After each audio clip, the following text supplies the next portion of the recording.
It's to promote IT as a rewarding and interesting career to young girls just starting out.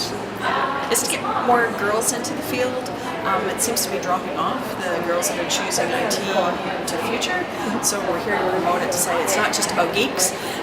There's all kinds of things that you can get involved in, like from gaming and all that good, interesting stuff. So I'm here for the Go for IT event as part of Swinburne University to talk to the girls about careers and courses in IT.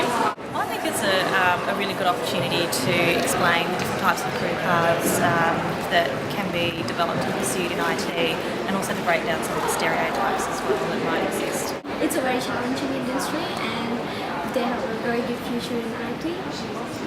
for me, I traveled with my company from Canada. They transferred me to Australia, so there's also travel opportunities as well. ICT can be anything.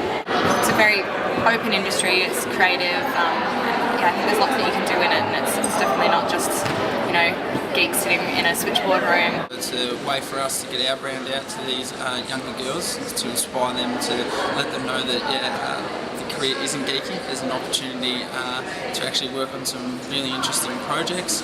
This does not have to be how it is. It's just not a guy thing. My name's Sheridan. I work in Multimedia Victoria.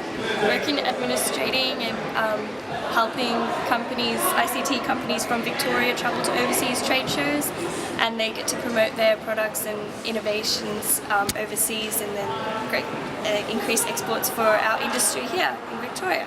So we do software development here in Australia, and we do some consulting work as well. I'm a manager in our technology advisory group within consulting, so I help our clients with planning and management of IT and review programs and projects and work out the best way that IT can support business and business needs. There's lots of things available. There's information systems, networking, design and security, there's telecommunications and network engineering, and there's software development. No, I didn't really picture it, but now that I'm in it now, it's actually pretty good. Like, it's a promising industry, and there's like a lot of options you can go to. There's like designing and also communications, so it's all wrapped into the ICT industry. I'm actually a grad, so I'm an analyst within the technology consulting group as well, and we do a lot of system implementation and a lot of problem solving and business analysis. Systems architect with OneSteel. Senior business analyst with the Department of Primary Industries.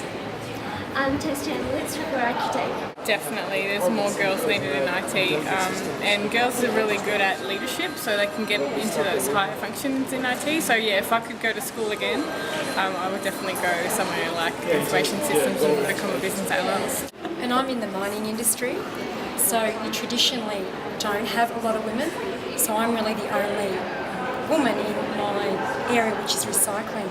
And I find that wonderful because you do have a voice, whereas if you're one of the many males, you don't have that same voice. So it's in the best interest of women to get into careers that aren't mainstream like that, so they really can be heard and make a difference. So we can engage them to take IT subjects at high school and also study at a university, because there's a lack just even at that level. I don't think there's disadvantages, but there's definitely a drop-off. There was a lot of women at one point, but we're seeing more and more men versus women. Not harder. I think there's just a lack of awareness of what we actually do, and again that stigma comes to play where only nerdy guys who play Xbox all day are the ones that are in IT, or IT is only about call centers and IT help. Yeah. It's a lot broader than that. When you attend industry events, you generally see guys in ill-fitted suits that work for ICT companies, and they have all the, like, there's especially gaming companies, it's mostly guys that do all the programming and that, so I think it's really good to get more girls into it. Sometimes they've got like a really design flair and they've got a creative mind for it, so I think it's good to promote that to the girls. Trying a bit of everything and not being scared to try new things. I think that's the biggest, the most advantageous thing that I've done is, if I'm not happy with something, I've made the decision to make a move, and if I'm interested in an area, just go for it. Don't be scared to try something, and if it doesn't work, don't be scared.